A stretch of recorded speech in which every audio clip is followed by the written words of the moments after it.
안녕하세요. 한박금 출판사의 최미희입니다. 학교폭력일지 68회 증인 신청서와 모해 위증 그 67회에서 그 제1회 공판에 제출해야 될 거 4가지 그 피고인 의견서 요거는 그 다음번에 할 거고요. 두 번째 증거인부서 요거는 또 그 다음번에 할 거고, 세 번째 속기등 신청서 요거 67회에서 말씀드렸고요. 오늘은 증인 신청서 4번째 거 이거예요. 제가 그 증인 신청을 했어요. 법원에 들어가면 법원 그 사이트마다 그 문서 양식이 쭉 있어요. 이제 거기서 들어가서 출력했어요. 제가 낸 거는 이거예요. 증인 신청서. 요거 첫 번째는 사건 번호, 이제 두 번째는 증인의 표시, 이름, 주소, 전화번호, 그 다음에 원, 피고와의 관계, 그래서 기소, 검사 이렇게 써놓고, 그 다음에 쭉 그 질문에 대해서 답을 하는데, 증인이 이 사건에 관여하거나 그 내용을 알게 된 경위, 그래서 이렇게 썼어요. 증인은 이 사건의 공소장을 작성한 사람으로 공소장 내용의 진위 여부를 질문합니다. 4. 질문할 내용의 개요. 그래서 이제 5개를 썼는데, 이거는 1개, 2개 뭐 상관없죠. 사건마다 본인이 쓰는 건데, 첫 번째, 국어기본법 제14조 1항에 따라 공문서는 어문 규정에 맞춰 작성하여야 함을 확인하고 어문 규범 및 한글 맞춤법을 지키지 않고 공소장을 작성한 경위를 입증합니다. 그 따옴표를 하는 것은 남의 말을 가져올 때예요. 그 제가 했다고 가져온 따옴표가 잘못됐어요. 내가 한 말이 아니에요. 이 수사기록을 제출한 수사기록으로 검사가 제출한 녹취서의 내용을 바꾸어서 공소장을 작성하였음을 증명합니다. 내가 한 말이 아니고 자기가 이거 바꾼 거예요. 이렇게 저렇게 바꿨어요. 그리고 내가 했다라는 거고, 그게 죄가 된다고 기소를 한 거죠. 그 다음에 3번 공소장에 허황된 시나리오를 입증합니다. 예. 4. 검사가 제출한 수사기록에는 피의자 주소도 없고 피의자 측 자료가 단 1개도 없는 이유와 경위를 입증합니다. 수사를 하고 있는지 당연히 몰랐죠. 그러니까 불러서 조사도 안 했고요. 그래서 또 내가 제출한 그 자료가 단 1개도 없습니다. 5. 이로써 증인은 피고인을 모해할 목적으로 허위의 사실을 공소장에 기재하였음을 입증합니다. 가로 열고 참조 대법원 2007.12.12월 27일이죠. 선고 2006도 3575 판결문 모해 위증. 예. 요거에 대해서 말씀을 드릴 거예요. 그런데 여기 증인 신청서 이렇게 생겼고요. 그 다음에 이제 5번 항목에도 체크하라고 6번. 그 다음에 날짜, 이름 이렇게 쓰고 유의사항 이렇게 있어요. 요걸 다운받아서 이렇게 작성을 했어요.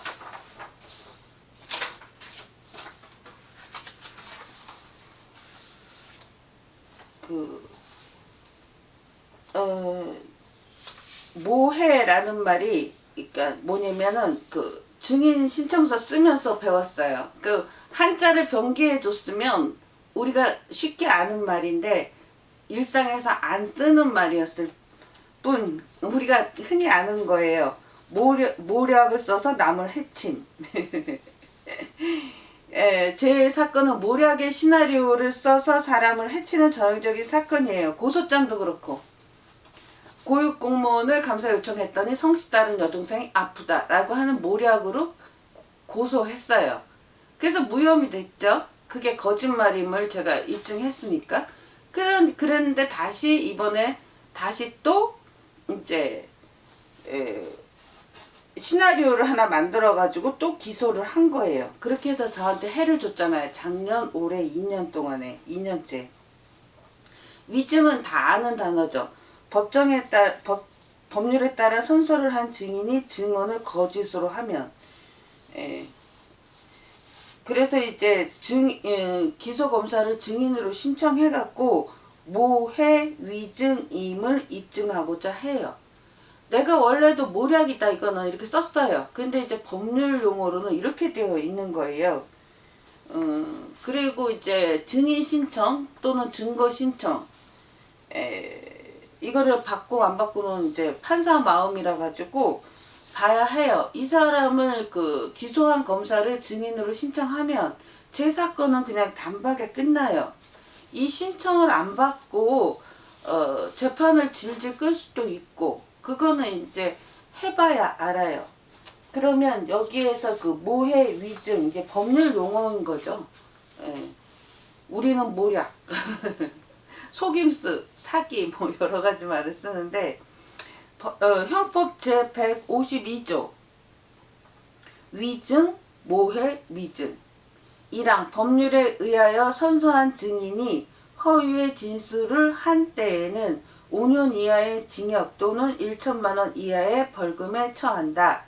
2항 형사사건 또는 징계사건에 관하여 피고인, 피의자 또는 징계 혐의자를 모해할 목적으로 전항의 죄를 범한 때에는 10년 이하의 징역에 처한다.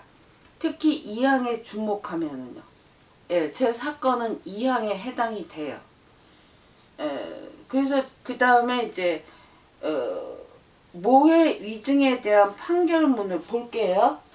그 대법원 사이트에 들어가서 모해 위증 이렇게 자기가 관련된 거 이렇게 치면은 그 검색이 돼요. 그래서 검색해서 요걸 찾았어요. 그래서 그거를 출력한 거예요.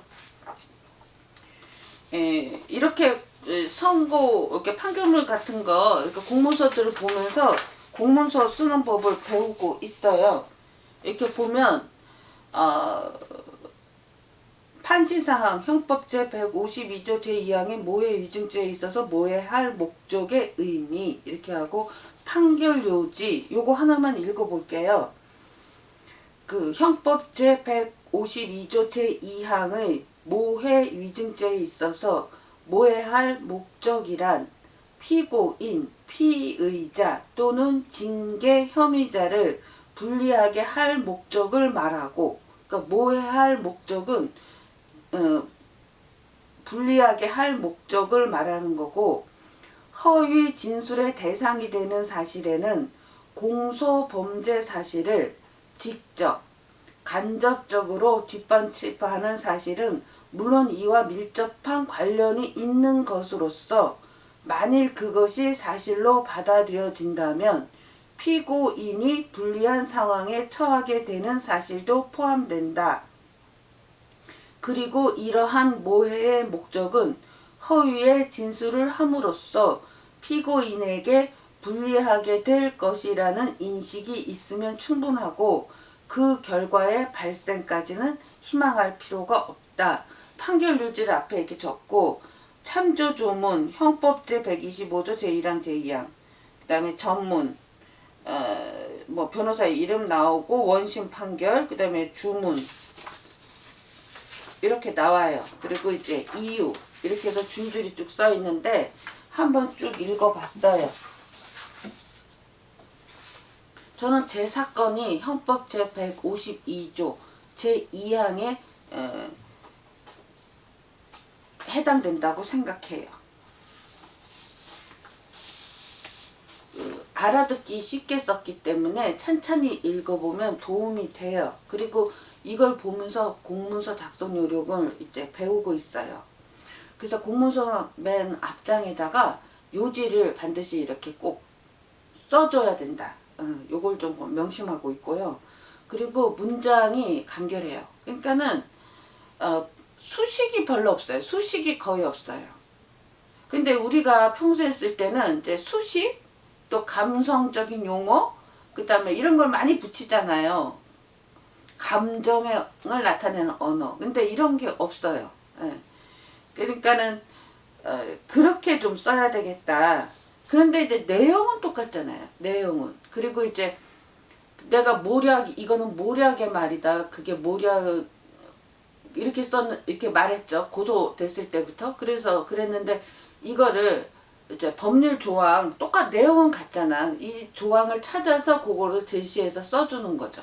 그러니까 내용은 같아요. 그런데 이제 법률 조항을 찾아서 이제 써줘야 되는 문제 이런 게 있어요. 그래서 요렇게 몇 가지 요령을 익히면은 그 이제 고소장을 이제 잘 쓰게 이게 고소장이든 그런 류의 문서를 잘 쓰게 될 거예요. 네. 그런 걸 좀 이해하는 과정이었어요. 다음번에는 이제 의견서, 피고인 의견서에 대해서 말씀드릴 거예요. 제때 말씀을 못 드리면은 이게 10월 말에 썼는데 이러면 자꾸 밀려요. 이렇게 어쩔 수가 없어. 예. 그러면서 제 그 재판 소식을 또 계속해서 이제 전해드리겠습니다. 그 재판이나 소송이 처음인 분들 그리고 살다가 이런 일을 겪을 수 있잖아요. 저처럼 말도 안 되는 그 모략을 꾸며서 고소하고 기소하고 그런 분들한테는 조금이라도 그 도움이 됐으면 좋겠고요. 이 문서 제가 제출한 문서는 카페에 올려놓을 거예요. 예, 고맙습니다.